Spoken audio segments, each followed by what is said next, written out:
Amis futurs entières, bonjour et bienvenue dans cette nouvelle vidéo qui a vocation à te rendre libre financièrement.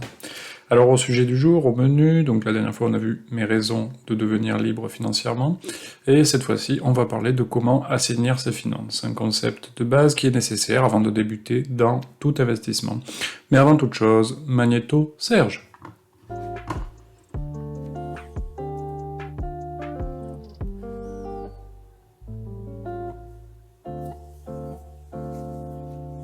Donc assainir ses finances, c'est quoi concrètement? À un moment donné, c'est comprendre que tout individu est une entreprise comme une autre, avec donc des recettes et des dépenses, et que pour finir bénéficiaire, pour devenir bénéficiaire, il est nécessaire systématiquement et perpétuellement que tes recettes soient supérieures à tes dépenses.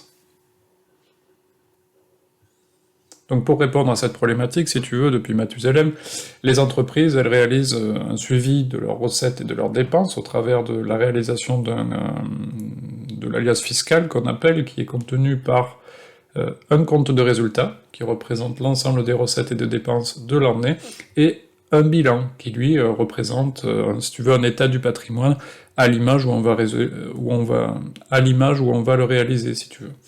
Donc t'es bien tombé pour ces deux concepts, puisqu'en fait, figure-toi que je suis comptable, et donc que j'effectue la réalisation de comptes de résultats et de bilans pour un très grand nombre d'entreprises. Donc on va voir dans le détail qu'est-ce que c'est que ces deux concepts. Donc comme je t'ai dit, deux concepts de base, bilan, compte de résultats, et pour te détailler ça, déjà j'ai pris un extrait du site La Finance pour tous, qui est un site qui a vocation à vulgariser l'économie et la finance pour tout un chacun. Donc La Finance pour tous, il nous relate que le compte de résultat, il regroupe sur un an l'ensemble des enrichissements et des appauvrissements. Si les revenus sont supérieurs aux charges, l'entreprise est bénéficiaire. C'est ce que je t'ai expliqué juste au-dessus. Donc là, en gros, tu fais le résultat de l'activité sur un an, tu regardes les recettes qu'a fait l'entreprise, les dépenses qu'a fait l'entreprise, et à l'issue de ça, eh ben, tu devines si l'entreprise elle est bénéficiaire ou déficitaire. Bien entendu, on va voir que ce concept s'applique également dans ta vie personnelle, hein, constitué également de recettes, hein, que ton salaire par exemple, et de dépenses. Mais, pour n'en citer quelques-unes, ben, tes factures de gasoil, tes factures d'EDF, ton loyer, tout simplement. Et en fait, c'est en comparant ces deux, ces recettes et ces dépenses, qu'on va pouvoir s'apercevoir si tu es une entreprise bénéficiaire ou déficitaire. Donc là, tu vois que c'est intéressant, puisqu'on parle de l'état des lieux sur un an, mais par contre, on ne fait pas état des possessions que tu peux avoir, ce qu'on appelle en fait le patrimoine de la personne, en dehors de ses recettes et de ses dépenses, puisque ce patrimoine, lui, il est contenu dans le bilan, comme l'indique cette deuxième définition de La Finance pour tous qui concerne le bilan. Donc le bilan est une photographie de l'entreprise à un moment donné. Il se divise entre les actifs, ce que possède l'entreprise, et les passifs, qui sont les sources de financement. Donc le bilan, comme tu peux t'apercevoir, il représente simplement ton patrimoine à un instant T. Donc à l'actif, on dirait que ça va être plutôt le point positif, hein, ce que possède l'entreprise, et au passif, l'objectif c'est que la majorité de ses sources de financement proviennent d'elle, et non pas d'une banque ou d'un tiers. C'est ce qu'on appelle les fonds propres d'une entreprise. Et ces deux concepts comptables-là qu'on est en train de voir, ben, on les abordera en détail quand on sélectionnera les actions, puisqu'en fait on les étudie, et ça permet de voir que les fondamentaux de l'entreprise sont sains, avant de me dire, bah tiens, je vais lui filer mon fric. Et quand les fondamentaux sont sains, ça veut dire que c'est une entreprise qui risque de rester longtemps créditrice, c'est une entreprise qui risque de se développer, donc c'est une entreprise où j'ai tout intérêt à y investir dedans.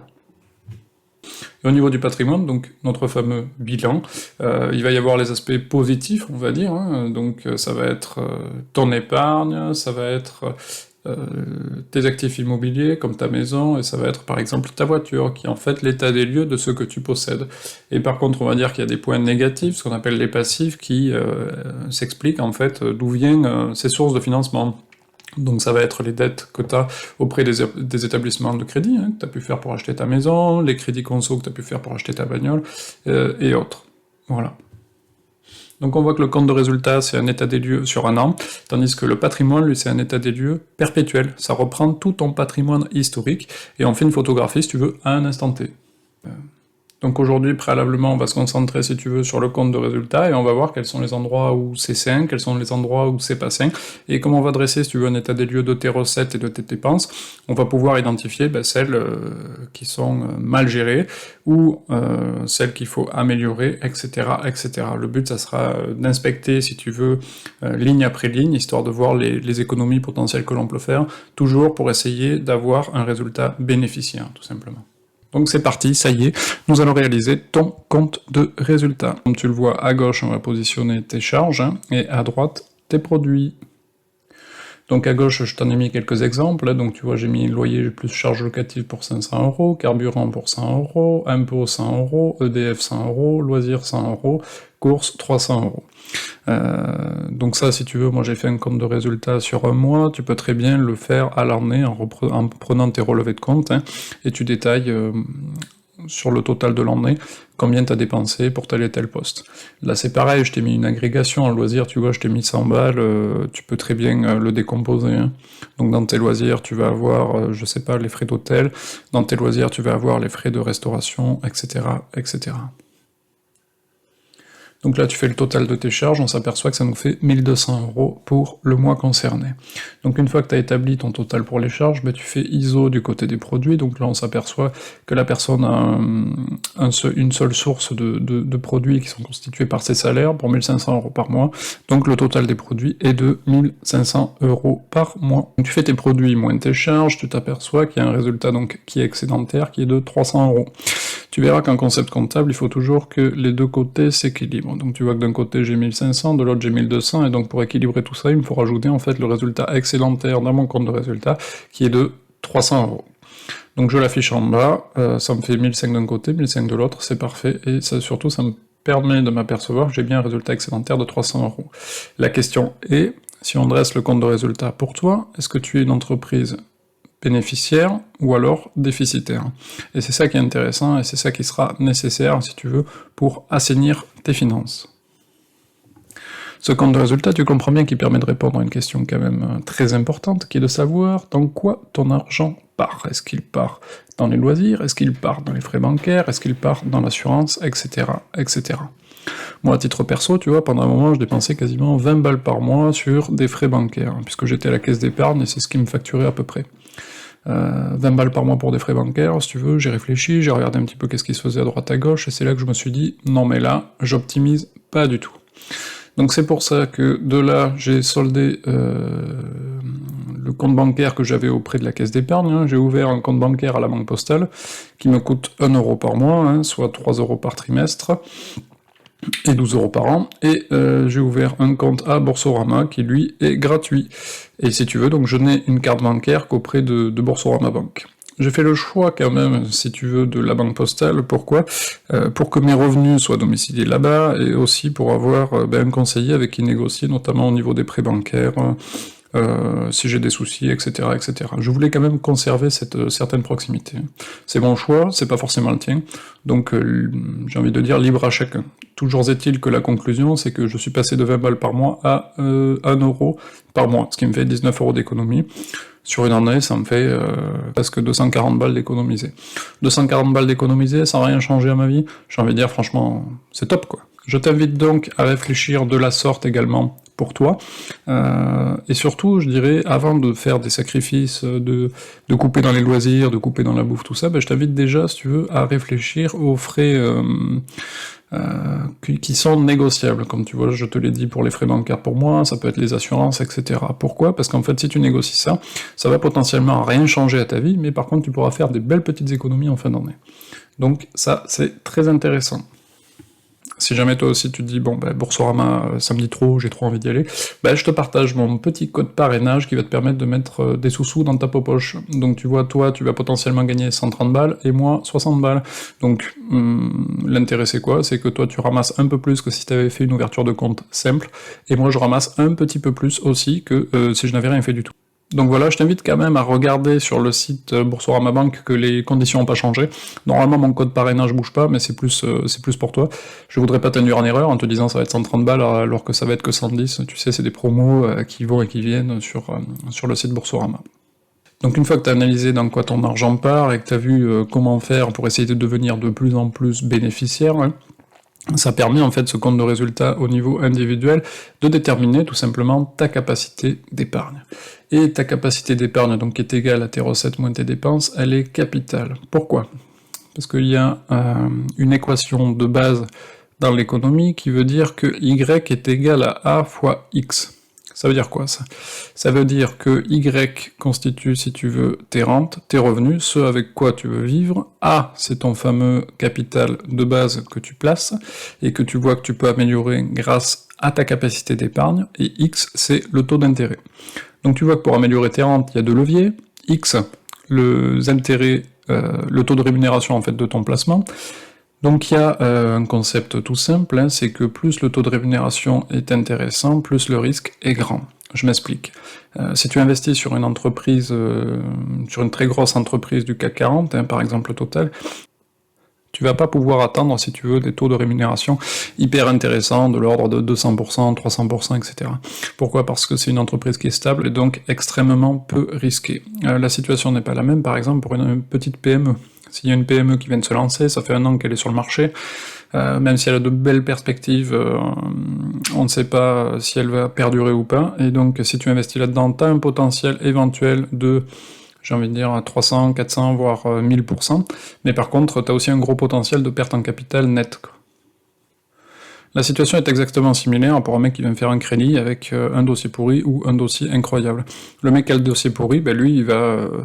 comme pour la banque qui constitue un placement risqué, ben il va coûter très cher en taux d'intérêt pour lui, il va rembourser par mois beaucoup plus que celui qui a un dossier incroyable. Puisque lui, on va lui ouvrir les bras, et on va lui filer un crédit avec des taux défiant en fait tout simplement toute concurrence. Et l'autre levier, du coup, qui est beaucoup moins risqué que le taux d'intérêt, puisque le taux d'intérêt, comme tu l'as vu, c'est pas étirable à l'infini, hein, il y a un moment, ça devient de plus en plus risqué, donc trop dangereux, c'est tout simplement le capital placé. Et comme on l'a vu, si tu améliores ta capacité d'épargne, tu vas pouvoir augmenter ta capacité placée, et donc si tu augmentes ton capital placé, ben, tout simplement, ça va se répercuter sur tes rentes. Donc en gros, en augmentant tes rentes, tu vas réaugmenter ta capacité d'épargne, qui va réaugmenter ton capital placé. Et tu vois, ce petit schéma, là, on y reviendra quand on sera sur les placements boursiers, mais ça s'appelle ces fameux systèmes des intérêts composés.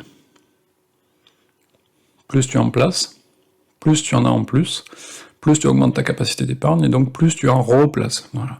Et donc c'est ce fameux système-là qu'on appelle les intérêts composés, et Albert Einstein d'ailleurs en parlait comme étant la 8e merveille du monde. Donc tu comprends au travers de cette première vidéo sur assainir ses finances que la seule solution ici sera de répertorier, si tu veux, l'ensemble de tes recettes et de tes charges, et de tailler fortement, autant que faire se peut, dans les charges, puisque augmenter ses recettes, au départ, je dirais, est souvent plus compliqué. Je sais, c'est dur, mais il te faudra en passer par là pour pouvoir te permettre d'investir. Je te rappelle au passage que 50 € par mois de côté que tu arrives à mettre, ça te fait quand même 600 balles par an. C'est les petits efforts du quotidien qui vont te permettre, si tu veux, d'assainir tes finances. Je te conseillerais, comme je l'ai rappelé dans mes précédentes vidéos, avant toute chose, d'avoir un compte de résultats positif concernant tes finances personnel. Et avant d'investir, rappelle-toi qu'il est toujours préférable d'avoir à minima de chez minima 6 mois à 1 an de côté, sur un livret A par exemple, avant de te lancer. Je te partage une astuce que j'avais à mes débuts, si tu veux, c'est-à-dire qu'avant je recevais mes relevés de compte papier, et donc chaque mois ce que je faisais, c'était le total de mon mois précédent, donc je te dis n'importe quoi, le total de mes avoirs précédents, ça me faisait 1800 balles, je recevais mes relevés de compte au 31 mars, je faisais le total pareil, ça me faisait 2000 balles, et donc je notais en fait sur mon nouveau relevé de mars que j'avais gagné plus de 100 balles entre le 28,02 et le 31,03. Donc ça voulait dire tout simplement qu'en un mois j'avais gagné 200 balles, donc quand c'est positif, eh bien c'est bon signe. Voilà, je t'ai assez saoulé donc avec l'histoire du compte de résultats qui va te permettre d'assainir tes finances, mais qui est quand même indispensable. Et on verra la semaine prochaine 2 concepts comptables de base complémentaires pour assainir ses finances, qui sont l'élaboration d'un budget prévisionnel, face à tes dépenses, puisque là tu vois qu'avec le relevé de compte et le compte de résultat, tu constates, mais ce qui est bien avec le prévisionnel, c'est que tu anticipes, et ensuite on parlera, je t'en ai parlé, hein, du bilan. Voilà, c'est tout pour aujourd'hui sur le concept d'assainir ses finances. Hein. Comme d'habitude, si ça t'a plu, je te remercie de t'abonner, de liker ma vidéo, et de surtout me partager tes commentaires, et également savoir si ton compte de résultat à toi, il est bénéficiaire ou déficitaire. Pour finir cette vidéo, comme d'hab, la petite citation inspirante du jour, un signe Albert Einstein, je suis désolé j'y reviens mais c'est quand même mon chouchou, un problème sans solution est un problème mal posé. À bon entendeur, salut!